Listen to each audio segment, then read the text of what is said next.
ایک صلوات بھیجیے محمد والے محمد پہ. صلی علی محمد اعوذ باللہ من الشیطان اللعین الرجیم. بسم اللہ الرحمن الرحیم. لا حول ولا قوة الا باللہ العلی العظیم. نحمده ونستعینه ونستغفره ونشکره ونتوسل الیہ ونتوکل علیہ.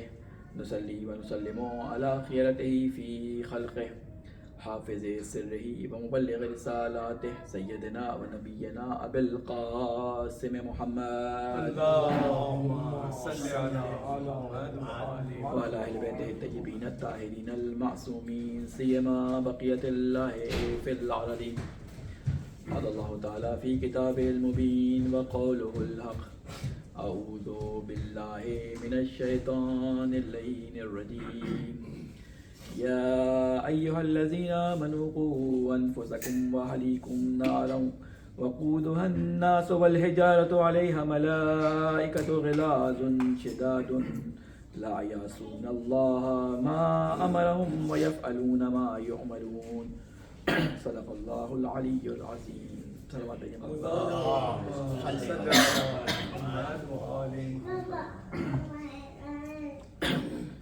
السلام علیکم ورحمۃ اللہ وبرکاتہ.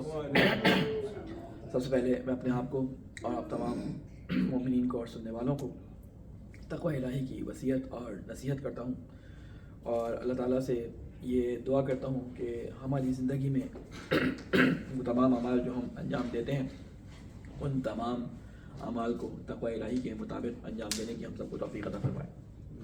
یہ آیت کریمہ کی میں نے آپ کے سامنے تلاوت کی، یہ سورہ تحریم کی آیت نمبر 6 ہے، کہ جس میں اللہ تعالیٰ نے ایک گھر کے سربراہ یا ایک گھر کے سرپرست کی ایک ذمہ داری معین کی ہے کہ وہ شخص جو کسی گھر کا سربراہ ہوتا ہے اور ایک گھر کو چلانے والا ہوتا ہے، چاہے وہ باپ ہو، چاہے وہ دادا ہو، چاہے وہ چچا ہو، جو بھی گھر کا سرپرست ہوتا ہے، خصوصاً شوہر کے لیے، اس کے لیے اللہ تعالیٰ نے ایک ذمہ داری قرآن مجید میں بیان کی ہے. اور وہ ذمہ داری اس طرح سے بیان کی ہے کہ سب سے پہلے ایمان والوں کو خطاب کرتے ہوئے فرمایا ہے کہ یا ایھا الذین آمنوا، اے لوگو جو ایمان لائے ہو، قوا انفسکم واہلیکم نارا، بچاؤ، قو یعنی بچاؤ تم ان سب، انفسکم اپنے آپ کو، واہلیکم اور اپنے اہل و عیال کو، نارن آگ سے، وقودھا الناس والحجارہ کہ جس کا ایندھن انسان اور پتھر ہے.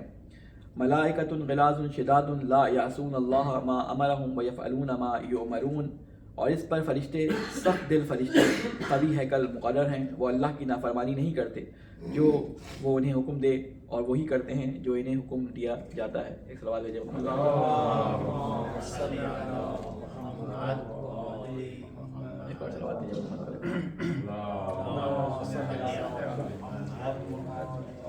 اللہ تعالیٰ نے جو ذمہ داریاں بیان کی ان میں سب سے پہلی ذمہ داری جو بیان کی ہے قوا انفسکم، سب سے پہلے تم اپنے آپ کو بچاؤ.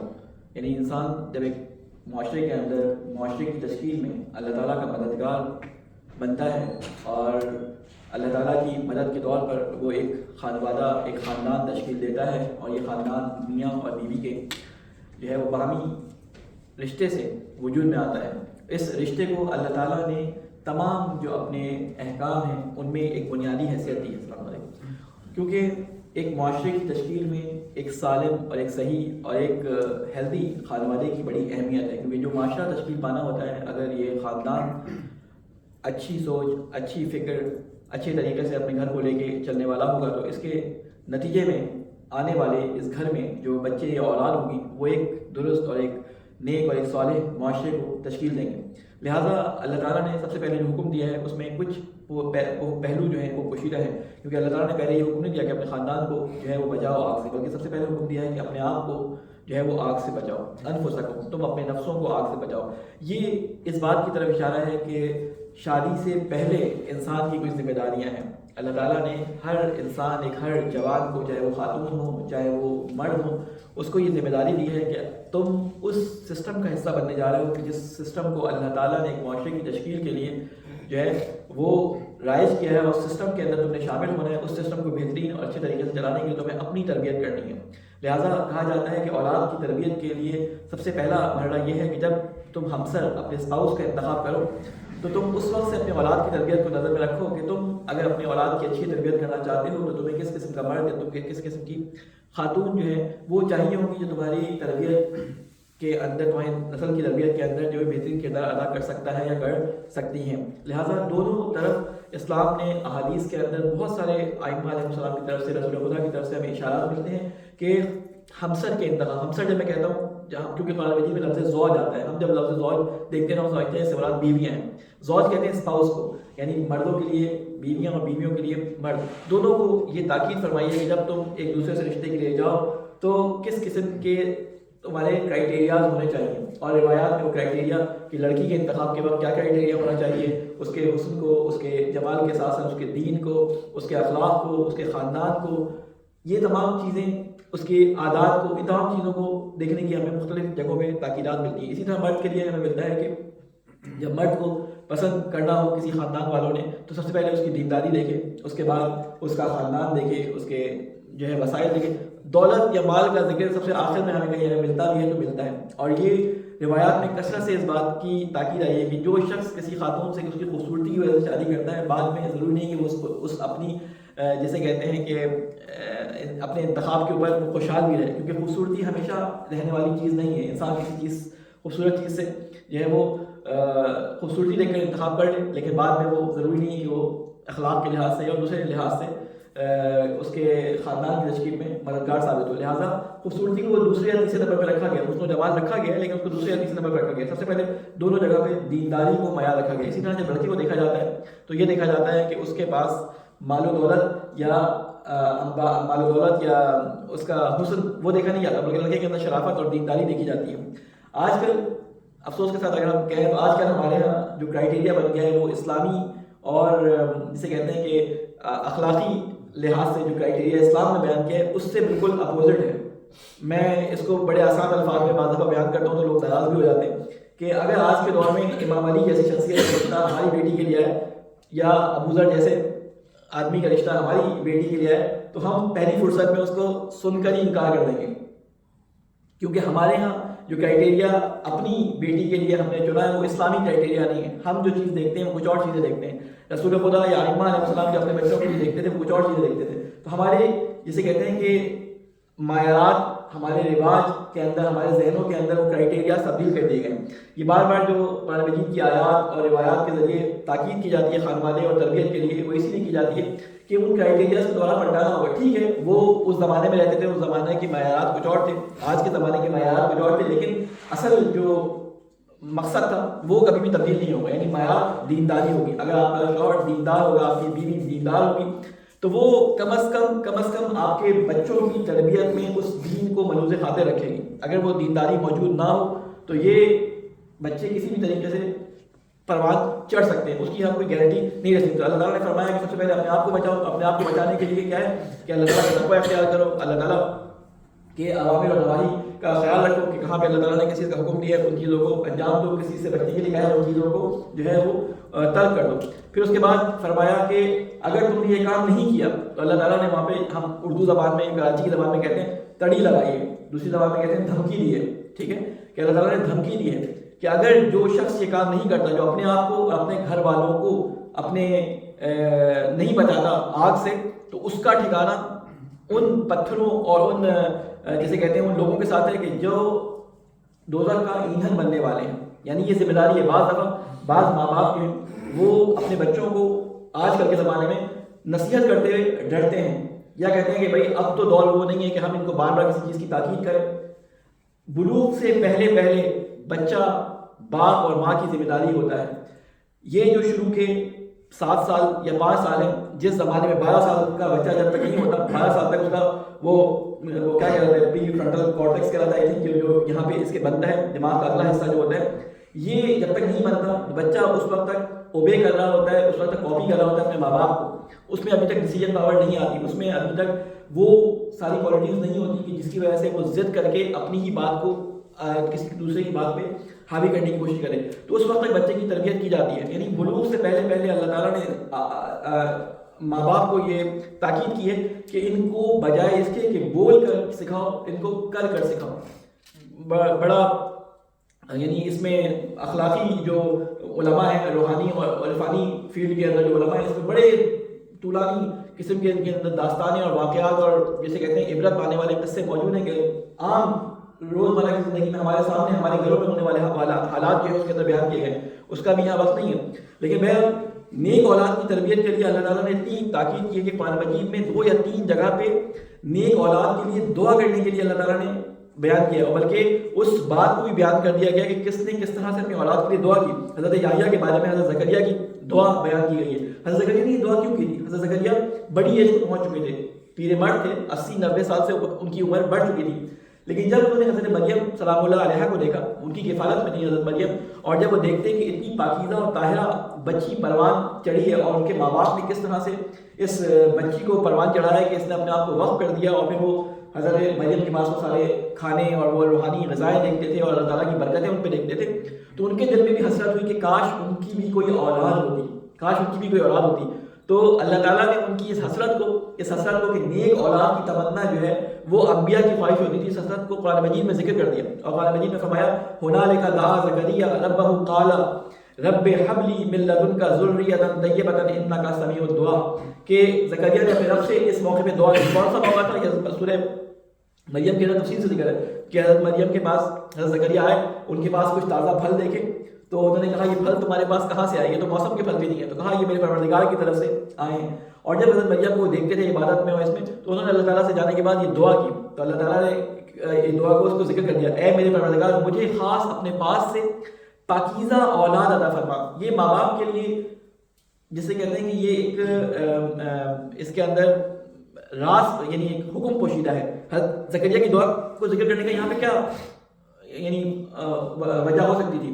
یہی وجہ شاید ہو سکتی تھی جو علماء اخلاق بیان کرتے ہیں، علماء تفسیر بیان کرتے ہیں کہ ہر ماں باپ کو یہ چاہیے کہ اپنی اولاد کی پیدائش سے پہلے دعا کریں کہ جو بھی ضروریت ان کو عطا کی جائے وہ پاک اور طیب ہو، وہ پاک اور طیب اور ان کے لیے آنکھوں کی ٹھنڈک ہو. ابھی آپ دعائیں دیکھیں گے جو انبیاء علیہ السلام نے یا مریم علیہ السلام نے یا بعد میں مختلف حضرت لقمان کی نصیحتیں، ان میں جو آیا ہے کہ ہمارے خاندان کو ہمارے لیے کس طرح سے بنا، وہ ساری دعائیں قرآن مجید میں آئی ہیں. پہلے نمبر میں زکریا کی دعا تربیتی امور کے حوالے سے کہ اولاد کے لیے دعا کی جائے کہ وہ پاک اور طیب ہو، کیونکہ انسان اپنی طرف سے ساری کوششیں کرے جب تک اللہ تعالیٰ کی مدد شامل حال نہ ہو تو اولاد اس طرح سے نہیں نکل پاتی. ٹھیک ہے. اس کے بعد اللہ تعالیٰ قرآن مجید میں دوسری جگہ فرماتا ہے کہ دوسری دعا جو تمہیں اپنی اولاد کی پیدائش سے پہلے کرنی چاہیے یا ہی پیدائش کرنی چاہیے، وہ یہ دعا کرنی چاہیے کہ اللہ تعالیٰ سے دعا کرو. تم اپنی تمام محنتوں کے باوجود یہ کام نہیں کر سکتے، اس لیے اللہ سے دعا کرو کہ اس اولاد کو شیطان کے فتنوں اور شیطان کے ہیلوں سے بچا کے رکھ. قرآن مجید میں اللہ تعالیٰ فرماتا ہے کہ وَإِنِّي سَمَّيْتُهَا مَرْيَمَ وَإِنِّي أُعِيذُهَا بِكَ وَذُرِّيَّتَهَا مِنَ الشَّيْطَانِ الرَّجِيمِ، کہ میں نے اس کا نام مریم رکھا ہے اور اسے اور اس کی اولاد کو تیری پناہ میں دیتی ہوں. حضرت حنا جو حضرت مریم کی والدہ تھی، انہوں نے یہ دعا کی تھی کہ میں نے اس کو اپنی اولاد کو، ان کو نہیں معلوم تھا کہ بیٹی ہونے والی ہے بیٹا ہونے والا ہے، انہوں نے کہا میں نے اپنی اولاد کو تیرے لیے وقف کر دیا، اور ساتھ ساتھ وقف کرنے کے میں نے تجھ سے یہ دعا کی ہے کہ تو اس کو شیطان کے فتنوں سے اور اس کی ذریت کو شیطان کے فتنوں سے دور رکھنا.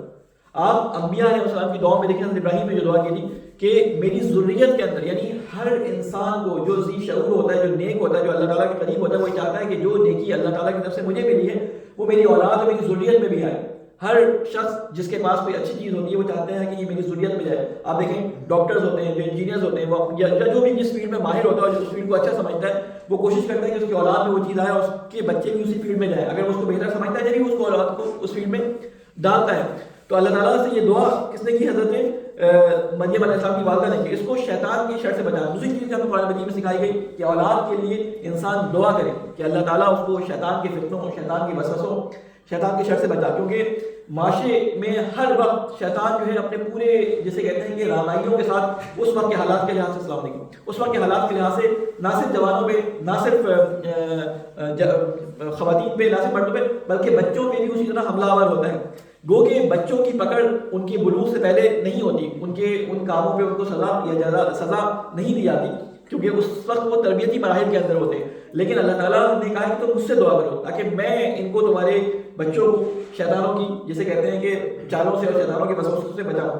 اس کے بعد اللہ تعالیٰ ایک اور جگہ حضرت لقمان کی نصیحت کو ذکر کرتا ہے, اور حضرت لقمان کی نصیحت کے اندر اللہ تعالیٰ یہ بیان کرتا ہے کہ دیکھو اگر اپنے بچوں کو دیندار پرورش کرنا چاہتے ہو تو انہیں حکم دو, اچھے کاموں کا حکم دو. اور اس کے لیے جو ذکر قرآن مجید میں آیا ہے وہ یہ کہ حضرت لقمان کی نصیحت کرے, بہت لمبی نصیحت ہے حضرت لقمان کی سورہ لقمان کے اندر. اس میں یہاں پہ کیا ہے جو حکم دیا ہے حضرت لقمان نے, کیا اقیم الصلاۃ کہ نماز کو قائم کرو, نماز قائم کرو, نماز برپا کرو. یہ نماز ایک ایسی چیز ہے, نماز وہ رابطہ ہے انسان کا اللہ تعالیٰ کے ساتھ کہ انسان کو اویئر رکھتا ہے دن میں 5 دفعہ, اس زمانے میں کتنی دفعہ تھا مجھے نہیں معلوم, لیکن انسان کو اویئر رکھتا ہے کہ اگر وہ کوئی کام کرے گا تو اس کے تھوڑی دیر بعد اس کو اپنے پروردگار کے سامنے حاضر دینی ہے. جب آپ کوئی غلط کام کرتے ہیں تو اپنے باس کے سامنے جاتے ہوئے ڈرتے ہیں یار ابھی یہ غلط کام میرے باس کے نظروں کے سامنے ہوا ہے, ابھی آنکھیں ملانے کی اس سے ضرورت نہیں, تو آپ اس کو ٹول دیتے ہیں. لیکن اللہ تعالیٰ نے رابطہ انسان کا ایسا رکھا ہے اپنے ساتھ کہ تمہیں 5 دفعہ میرے سامنے حاضر دینی ہے.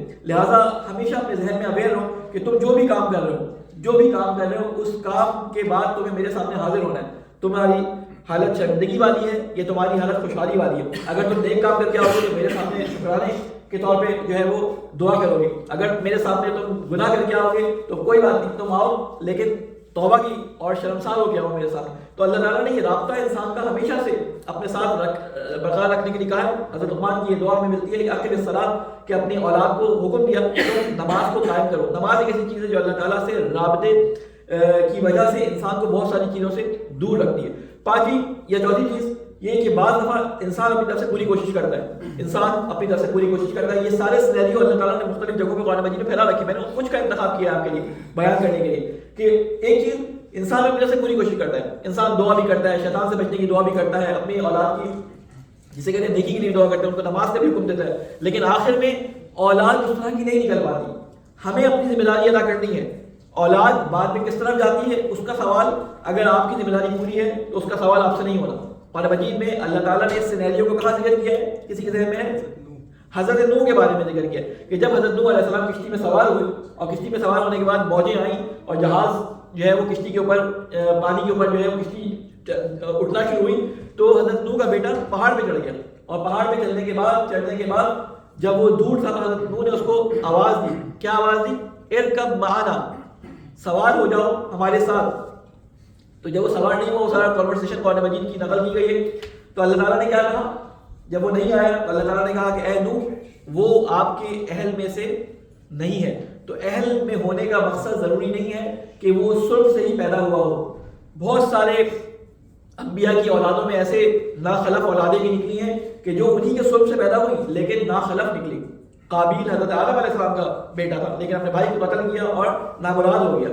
نوح کا بیٹا حضرت آدم علیہ السلام, حضرت نوح علیہ السلام کا بیٹا تھا, لیکن نوح کا بیٹا ہونے کے باوجود وہ چیزیں نہیں آئیں. اس میں پھر علماء کی بڑی طویل بحثیں کی, اس کی وجوہات یہ تھی کہ ماحول, حسد, کینہ, اندرونی نفسانی خواہشات, بہت سارے عوامل ہوتے ہیں کہ جس کی وجہ سے ایک انسان اپنے ماں باپ کے دین سے یا اللہ کے دین سے ہٹ جاتا ہے. پھر اس کے بعد اللہ تعالیٰ نے ایک دعا قرآن مجید میں نقل کی ہے کہ ہر انسان کو شادی کے بعد یہ دعا مانگنی چاہیے. شادی سے پہلے ہی مانگ سکتا ہے لیکن شادی کے بعد اس سے زیادہ ضرورت محسوس خود سے وہ کر لیتا ہے. پہلے ایک چیز محسوس نہیں کر رہا تھا, اس سے دعا منگوائی جاتی ہے, ٹھیک ہے.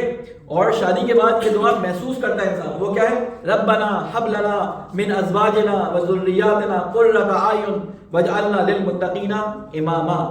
کہ اے اللہ ہمارے لیے ہماری, میں پھر بیویاں بولوں گا تو بیویاں ناراض ہو جاتی ہیں کہ کیوں بار بار بیویوں کا ذکر ہوتا ہے. ازواج جب کہا جاتا ہے اسپاؤسز, ہمارے لیے ہمارے اسپاؤسز کو, ہمارے ہمسروں کو, یعنی خواتین جب یہ مانگیں تو ہمارے لیے ہمارے شوہروں کو, جب مرد مانگے تو ہمارے لیے ہماری بیویوں کو کیا کرے؟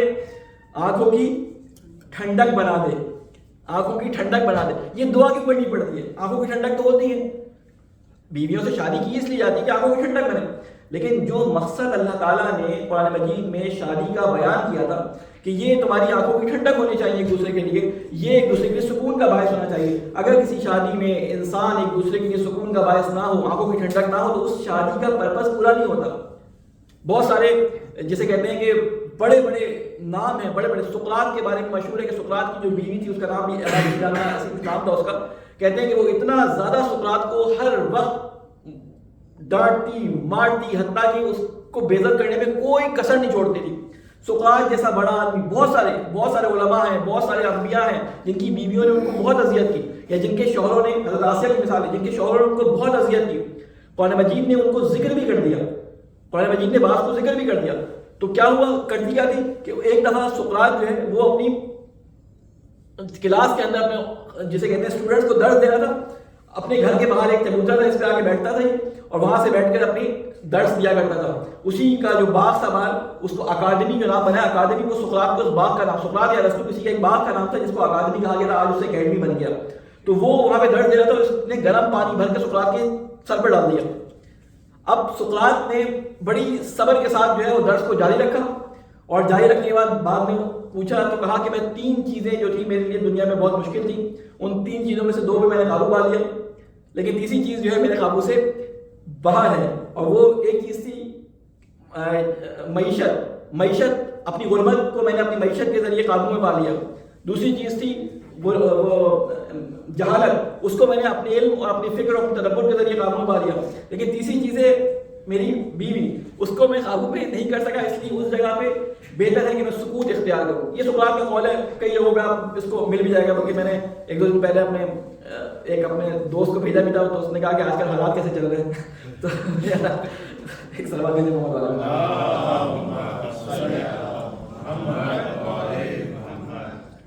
تو میں اللہ تعالیٰ قرآن مجید میں کیا فرماتا ہے کہ ہم سے دعا کرو. کیا دعا کرو کہ میری اولاد کو, میری ازواج کو میرے لیے آنکھوں کی ٹھنڈک بنا. یہ جملہ آنکھوں کی ٹھنڈک یہ عربی محاورہ ہے.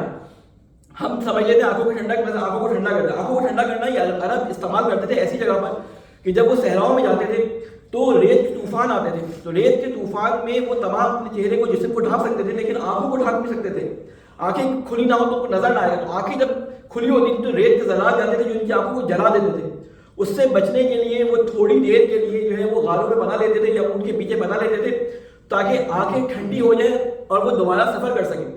تو اس جگہ پر کہ جہاں پر بہت اذیت کے بعد کسی جگہ پر سکون کی جگہ مل سکتی تھی, تو وہ ایسی جگہ تھی ٹھنڈک کی اور چھاؤں کی, غار کی صورت میں یا کسی بھی چھاؤں کی صورت میں, کہ جہاں پہ وہ لیتے تھے. یہ محاورہ وہاں پہ استعمال کرتے تھے آنکھوں کی ٹھنڈک. اللہ تعالیٰ نے وہ ٹھنڈک بیان کی کتنی سختیوں کے بعد تم معاشرے کے اندر, اپنے گھر سے باہر, آفیسز کے اندر, مختلف جگہوں پہ برداشت کرتے ہو, تو تمہیں امید ہوتی ہے کہ اب تم ایک پناہ گاہ میں جانے والے ہو کہ جہاں پہ تمہیں آنکھوں کی ٹھنڈک ملے.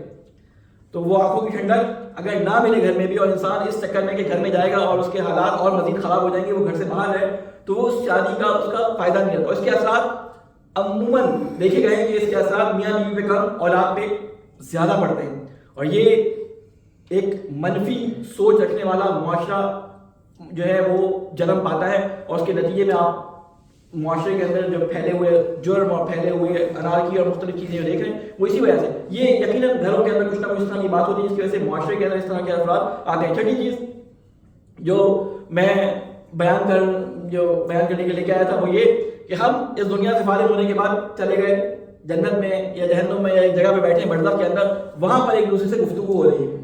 بیٹھے ہوئے اس راستے میں, جنت اور دوزخ کا بھی پتہ نہیں, برزخ میں بیٹھے ہوئے سارے کے سارے اور ایک دوسرے سے سوال کر رہے ہیں. اللہ تعالیٰ نے اس کنورسیشن کو قرآن مجید میں نقل کر دیا کہ بھائی تم یہاں پہ آئے ہو, تمہارے حالات کیا تھے وہاں دنیا میں, تمہیں کہاں جانا ہے. تو یہ ایک دوسرے سے کنورسیشن جو ہوئی ہے, اللہ تعالیٰ نے قرآن مجید اس کو سورۃ طور کے اندر آیت نمبر 25 سے لے کے 28 تک کے اندر نقل کر دیا. اللہ تعالیٰ قرآن مجید فرماتا ہے وَقْبِلْ بَعْضُهُمْ عَلَىٰ بَعْضٍ يَتَسَاءَلُونَ, کہ آپس میں سوال کرتے ہوئے ایک دوسرے کی طرف متوجہ ہوں گے اور کہیں گے قَالُوا إِنَّا كُنَّا قَبْلُ فِي أَهْلِنَا مُشْفِقِينَ, کیا کہیں گے کہ بے شک ہم اس سے پہلے اپنے گھر والوں کے معاملے میں بہت ڈرتے تھے.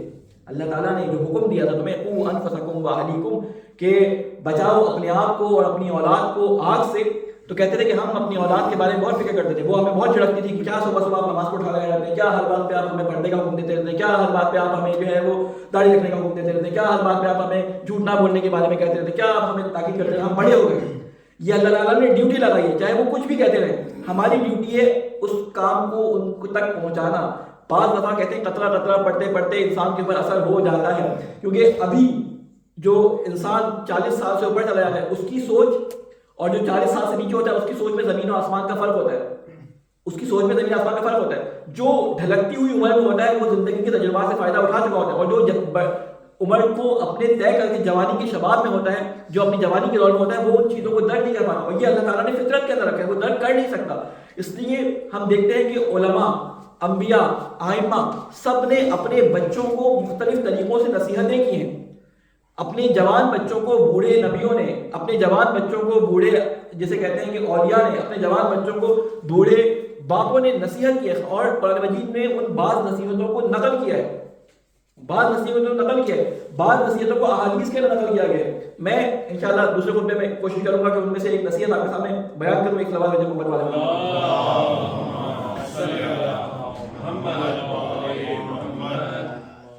تو بہرحال تو وہ کیا کہتے تھے کہ ہم اپنے خانوادے کے ساتھ، اپنے خاندان کے ساتھ بہت مشفق تھے، بہت شفیق تھے، ان کو ہم جہنم سے ڈرانے والے تھے. اس کے بعد فرماتا ہے فمن اللہ علینا وقانا عذاب السموم انا کنا من قبل ندعوه انه هو البر الرحیم.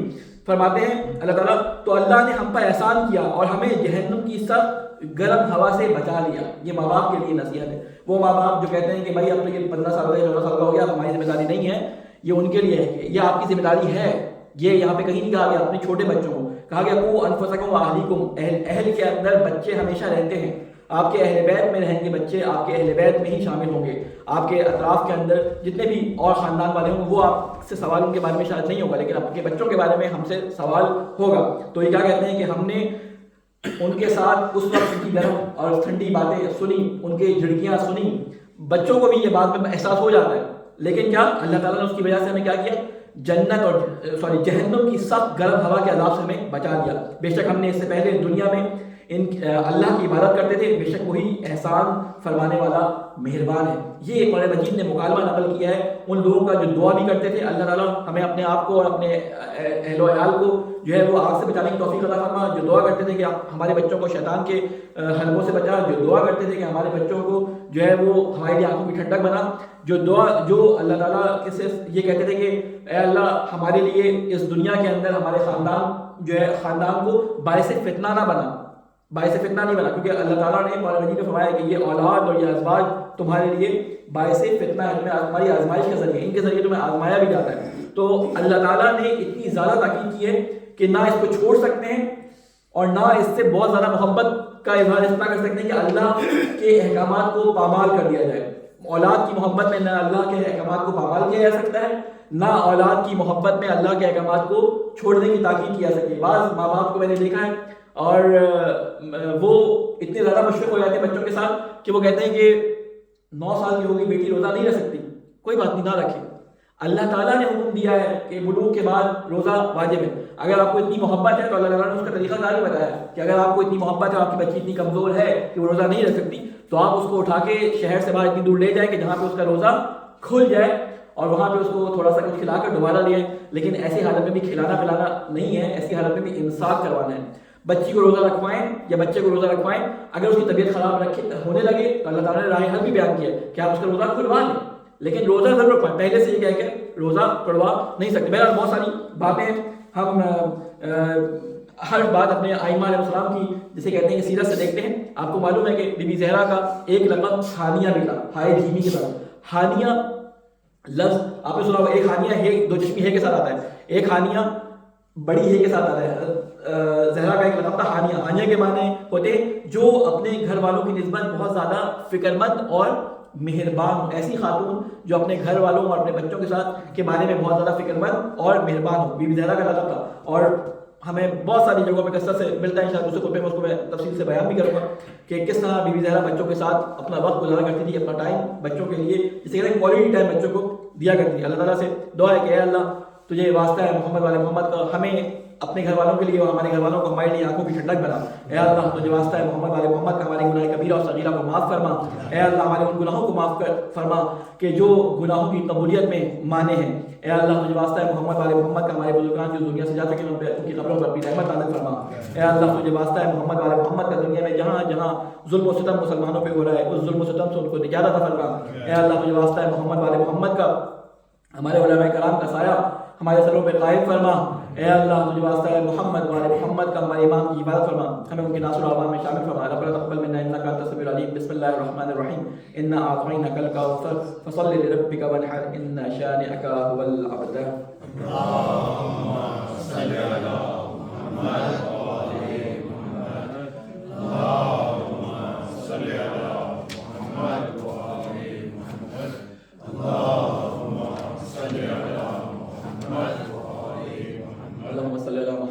محمد. بسم الله الرحمن الرحيم. الحمد لله رب العالمين. الصلاة والسلام على أشرف الأنبياء والمرسلين القاسم محمد وعلى المعصومين وعلى علي بن أبي طالب وعلى فاطمة الزهراء سيدة النساء العالمين وعلى وعلى الحسن والحسين سيدي شباب أهل الجنة وعلي بن حسين ومحمد بن علي وجعفر بن محمد وموسى بن جعفر وعلي بن موسى ومحمد بن علي وعلي بن محمد والحسن بن علي والخلف القائم المهدي عليه السلام.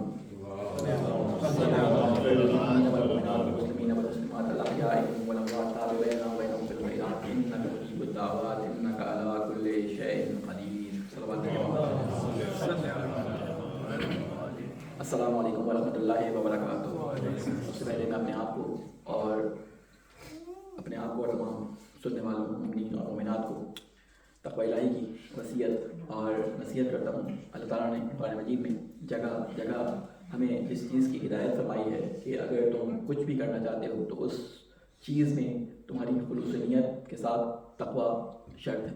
خلوص نیت بہت ساری جگہوں پہ ہوتا ہے لیکن تقوی شامل حال نہیں ہوتا. انسان کسی کی مدد کرتا ہے اور خلوص نیت کے ساتھ کرتا ہے لیکن کرتا حرام پیسے کے ساتھ ہے تو اس میں تقوی الہی شامل نہیں ہوتا. انسان روزہ رکھتا ہے خلوص نیت کے ساتھ رکھتا ہے لیکن بعد میں اس کو لوگ سامنے اپنی بڑائی جتانے کے لیے بیان کرتا ہے. اس طرح بہت ساری ہر عبادت میں انسان صدقہ کرتا ہے لیکن بعد میں اخباروں میں تصویر لگوا کے یا دیواروں کے اندر اپنے نام کی تختیاں لگا کر جو ہے وہ اس کو ظاہر کر کے آیا کرتا ہے. صدقے میں اس چیز کی اجازت ہے لیکن بعض جگہوں پہ اس کی کہیں بھی اجازت موجود نہیں ہے. ہم یہ تمام باتیں کہاں سے سیکھتے ہیں؟ یہ ہم تمام باتیں اور تمام اخلاق تمام ایٹیکیٹس اپنے بزرگان سے سیکھتے ہیں اور اپنے دین میں بیان شدہ ان جیسے کہتے ہیں مقولات سے جو ہم مختلف محافل کے اندر مجالس کے اندر اپنے علماء سے سنتے ہیں ان سے سیکھتے ہیں. لیکن بعض دفعہ ہوتا یہ ہے کہ کچھ باتیں جو بیان کی ہوئی ہوتی ہیں ان کو پریکٹیکل لائف میں جب تک ہم نہ دیکھیں ان کو ہم سیکھ نہیں سکتے.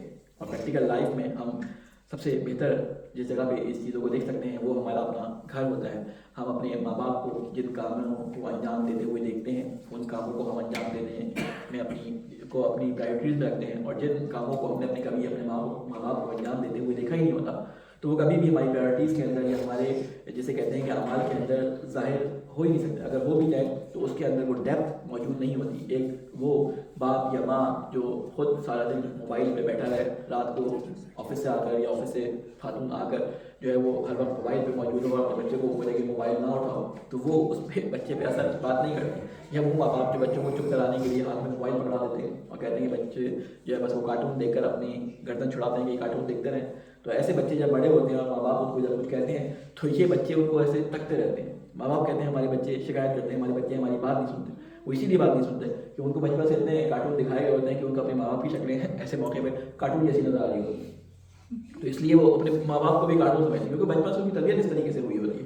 تو یہ ہمارے اوپر ڈپینڈ کرتا ہے کہ جو چیز ہم اپنے بچوں سے کروانا چاہتے ہیں وہ ہمیں خود سے کر کے دکھانی پڑتی ہے. وہ باپ جو رات کو مطالعہ کیے بغیر نہیں سوتی یا قرآن پڑھے بغیر نہیں سوتی تو اس کا بچہ بھی ہو سکتا ہے شروع میں ایسا نہ کرے لیکن بعد میں وہ عادت اس کے اندر جسے کہتے ہیں کہیں نہ کہیں ظاہر ہو جاتی ہے. جب وہ بڑا ہوتا ہے اس کے بچوں کے سامنے کم از کم وہ یہ عادت اپنا لیتا ہے یا اس کی زندگی میں آپ کو نظر آئے گا مطالعے کی عادت.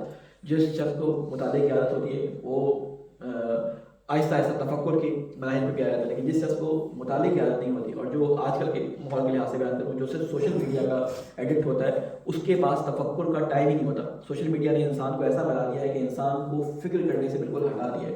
پہلے زمانے میں ہمیں میتھمیٹکس پڑھایا جاتا تھا. کیلکولیٹر کا استعمال ہمارے لیے جو ہے وہ ممنوع تھا ایک طرح سے. جسے کہتے ہیں کیلکولیٹر استعمال نہیں کر سکتے تھے. آج کل جو تھیم بچوں کو دی جاتی ہوئی ہے کہ جس چیز کو مشین حل کر سکتی ہے اس چیز میں دماغ لڑانے کی ضرورت نہیں ہے. وہ دماغ جو لڑایا جاتا تھا وہ اس لیے نہیں لڑایا جاتا تھا کہ ہمیں کیلکولیٹر جو ہے وہ نقل کرنے کے لیے استعمال کرنا ہے. وہ دماغ کو تیز کرنے کے لیے دماغ کو ادھر سے ادھر موومنٹ کی عادت پڑے. ایک جگہ سے دوسری جگہ حساب ریاضی ہے ہی ایسا سبجیکٹ کہ جو انسان کو جو ہے وہ اس کے ذہن کو تیز فکر کرنے تیزی سے سوچنے کے بارے میں سکھاتا ہے. جتنے یہ علوم ہیں علوم عالی کہلاتے ہیں یہ علوم انسان کو سوچنا سکھاتے ہیں. لیکن آج کل ان چیزوں کو ختم کر دیا گیا. آج کل کے نوجوان جو ہیں وہ 30-40 منٹ کی لمبی ویڈیو نہیں دیکھ سکتے. ان کو 10 منٹ یا 5 منٹ کی بات جو ہے سمجھ آنی چاہیے. اور اس کے بعد سے 30 سیکنڈ کی ریلز جو آئیں تو اس کے بعد تو ان کو کسی چیز کے اوپر سوچنے کا موقع ہی لگتا. ایک ریل 30 سیکنڈ میں آئی اور 30 سیکنڈ میں بھی ان کو جلدی ہوتی ہے کہ وہ پوری نہ دیکھیں, بس وہ پہلی لفظ ہی تھیم سمجھ جاتے ہیں. یعنی وہ سوچتے نہیں کہ کسی چیز پہ فکر کرنے کا بھی موقع ہونا چاہیے. اگلا جو ہے وہ اسکرین شاٹ آنا چاہیے, اس میں دیکھیں وہ پسند کی چیز ہے یا نہیں. یعنی اتنے اسمارٹ ہیں ماشاء اللہ سے آج کے بچے کہ وہ 2 لفظ سامنے والے وہ جو ریل بنانے میں جو بیٹھا ہوا بندہ اس کے 2 لفظ دیکھ کے بتایا تھا کہ اس کا کانٹینٹ اگلے 28 سیکنڈ میں کیا ہوگا, اس کو آگے کرتے تھے. پہلے 2 لفظ سے جو ہے وہ پتہ چل جاتا ہے اس کو یہ دیکھنا ہے یا نہیں دیکھنا. یعنی 30 سیکنڈ بھی وہ نہیں دیکھ پاتے. اس کی وجہ اس سے ہوتا کیا ہے, اس سے ہوتا یہ ہے کہ جب ان کی یہ ساری کی ساری چیزیں ان کے ذہن میں ان کی جسے کہتے ہیں کہ خواہش جو ان کو چاہیے ہوتی ہے وہ پوری ہو رہی ہوتی ہے. تو ایک جو ڈاکٹر یہاں بیٹھے ہوئے ہیں ان کے سامنے میں بولتے ہوئے یعنی شاید مناسب نہ ہو, لیکن پھر میں باقی لوگوں کو ذکر کر دوں کہ انسان کے اندر ایک کیمیکل ہوتا ہے انسان کے ذہن کے اندر جس کو ڈوپامین کہتے ہیں, کہ جب انسان کو کسی چیز سے سکون حاصل ہوتا ہے تو وہ ڈوپامین کی مقدار اس کے اندر بڑھتی ہے. سمجھے ڈوپامین کا بڑھنا اس کو سکون کا باعث ہوتا ہے. کسی زمانے میں کہا جاتا تھا کہ آپ جو دیکھتے ہیں اطراف میں آپ کے جو نشہ کرتے ہیں, یہ نشہ کرنے میں یہ جو ایک پورا سگریٹ پیتا ہے تو جتنی ڈوپامین اس کو ملتی ہے, ایک بچہ جب ویڈیو گیم کھیلتے ہوئے کسی آدمی کو اپنے ٹارگیٹ کو ہٹ کرتا ہے تو جتنی ڈوپامین اس نشہ کرنے والے کو ملتی ہے اتنی ڈوپامین اس بچے کو بھی ملتی ہے. اور ڈوپامین کا طریقہ کار یہ ہے کہ ڈوپامین جس کو جتنی مل جائے اس کا پیٹ بھر جائے ڈوپامین سے تو اگلی دفعہ اس کو زیادہ ڈوپامین چاہیے ہوتی ہے. تو یہ خواہش اور چاہت جو ہے اس کے اندر بڑھتی چلی جاتی ہے. تو یہ جیسے آپ جسے دوسرے الفاظ میں کہنے کہ یہ لسٹ اس کے اندر بڑھتی چلی جاتی ہے. مختلف چیزوں کی اس کی خواہشات تیزی سے پوری ہو رہی ہوتی ہیں کہ اس کو اس سے زیادہ جو ہے وہ چاہیے ہوتا ہے. تو یہ تربیتی ماحول انسان کے ماں باپ کریٹ کرتے ہیں کہ بچے کو کس نہج پہ تربیت کرنا ہے. ہم دیکھتے ہیں کہ علماء نے ہمیں اس کے بارے میں کچھ طریقے بیان کیے. میں بس تھوڑا سا جو ہے ائمہ علیہ السلام کی زندگی سے 2-4 باتیں جو ہے وہ جو ہم نے علماء سے سنی ہیں ان سے کچھ باتوں کو اخذ کیا ہے کہ انسان کو 5 مراحل میں اپنے بچوں کی تربیت کرنی چاہیے. جو احادیث اور قرآن اور مختلف حکماء اور علماء کے خلاصے کے بعد جو بات نکلتی ہے, کچھ علماء نے اس کو 8 مراحل کہے ہیں, کسی نے 5 مراحل کہے ہیں. میں نے جس منبع سے اور جس سورس سے اس کو لیا ہے انہوں نے 5 مراحل میں اس کو ذکر کیا ہے اور کہتے ہیں یہ 5 مراحل کم از کم ضروری ہیں کسی بچے کی تربیت کے اندر کہ اس کی تربیت 5 ستونوں پر استوار ہے. پہلا ستون تربیت دینی. اس کے لیے وہ مثال پیش کرتے ہیں کہ دیکھیں تربیت دینی کیا ہوتی ہے. بچہ جب چھوٹا ہوتا ہے اس کو آپ نماز نہیں پڑھوا سکتے, بچہ جب چھوٹا ہوتا ہے اس کو آپ روزے نہیں رکھوا سکتے, لیکن اس کے سامنے آپ روزے رکھتے ہیں, اس کو چھوٹے چھوٹے روزے رکھوا کر 2-2 گھنٹے کے 3-3 گھنٹے کے پریکٹس کرواتے ہیں. بی بی زہرا سلام اللہ علیہا کے بارے میں ملتا ہے کہ جب شب قدر آتی تھی امام حسن اور امام حسین چھوٹے چھوٹے 3 سال 2 سال کے بچے تھے, تو بی بی زہرا کیا کرتی تھی کہ دن میں بچوں کو جو ہے وہ شب قدر جب آنے والی ہوتی تھی دن میں بچوں کو سلا دیتی تھی کہ رات کو یہ بچے جاگیں. اور جب بچے جب نیند میں کبھی ایسے اونگنے رکھتے تھے تو بی بی زہرا پیار سے ٹھنڈا پانی کا ہاتھ ان کے چہرے پہ پھینک دیتی یا ہلکے سے چھینٹے مار کے جو ہے وہ ان کو اٹھا دیا کرتی تھی کہ رات کو سونے دیا کرتی تھی. یہ بچے جب بچپن سے اس طرح سے بڑے ہوتے ہیں تو شب قدر کی اہمیت, جب خود بڑے ہوتے ہیں تو شب قدر کی ان کی اہمیت خود بخود آ جاتی ہے. یا بی بی زہرا کے بارے میں ملتا ہے کہ جب نماز شب پڑھتی تھی تو بچوں کو صبح صحت کے وقت بیدار کر دیا کرتی تھی, صرف بیدار کر کے اپنے اطراف میں لٹا دیا کرتی تھی یا بٹھا دیا کرتی تھی. امام حسن کے بارے میں ملتا ہے کہ میں چھوٹا سا تھا, میں اپنی والدہ کو دیکھتا تھا کہ وہ لمبی لمبی دعائیں کرتی ہیں. ان دعاؤں کے اندر سب سے زیادہ دعائیں ان کی پڑوسیوں کے بارے میں ہوتی ہیں. یعنی نماز شب میں 40 پڑوسیاں ادھر اور 40 پڑوسی ادھر وہ ذکر کرتی ہیں.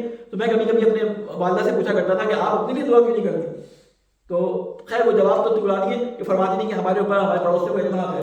حتیٰ کہ روایات یہ ملتا ہے کہ رسول خدا صلی اللہ علیہ وسلم نے پڑوسیوں کا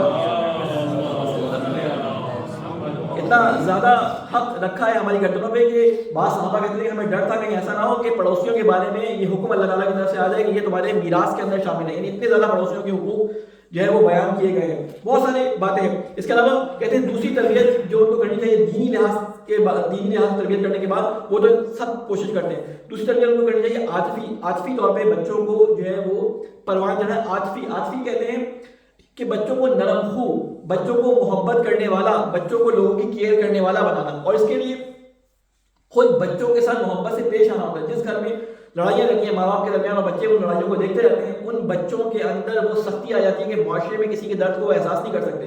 بعد میں ان کے سامنے کچھ بھی ہوتا ہے وہ کسی کے درد کو اپنے دل میں حصے نہیں کرتے.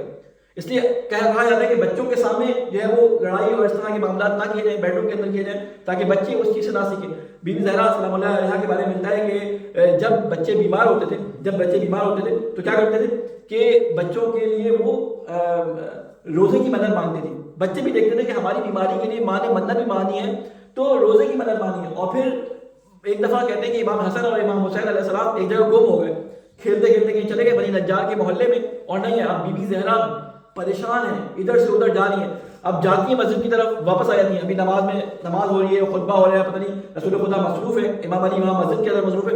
اب یہ جاتی ہیں, باہر نہیں جا پاتی, بچوں کو اطراف میں دیکھتی ہیں, بچے نہیں ملتے. تو اب بعض روایات میں ملتا ہے کہ 70 دفعہ سبینہ مرہ ایک محاورہ ہے, یعنی بہت زیادہ کثرت سے کسی کا بچہ کھو جائے, ایک جگہ پہ جس جگہ گما ہوتا ہے وہ خاتون بازار میں اگر بچہ جس جگہ گما ہوتا ہے 7 دفعہ 8 دفعہ پورے مال کا چکر لگا کے پھر اس جگہ آتی ہے, کئی دفعہ اس بات کو تکرار کرتی ہے کہ کسی طرح بچہ شاید یہاں پہ آ جائے. تو یہ ایک محاورہ کا استعمال کہتے ہیں 70 دفعہ بی بی زہرا مسجد کی طرف گئی, لیکن وہ درس یا وہ پرانی ہو گئی رسول خدا کا, تو وہ اندر نہیں آ سکی. جیسی نماز ختم ہوئی رسول خدا کے پاس گئی اور کہا کہ حسن اور حسین غائب ہیں. اب سارے کے سارے نکلے, علی شاید کسی جگہ پہ گئے ہوئے تھے یا کہاں تھے, موجود نہیں تھے. اب رسول خدا اور بی فاطمہ نکلے, دوپہر کا وقت تھا, شاید ظہر کے بعد کا وقت تھا.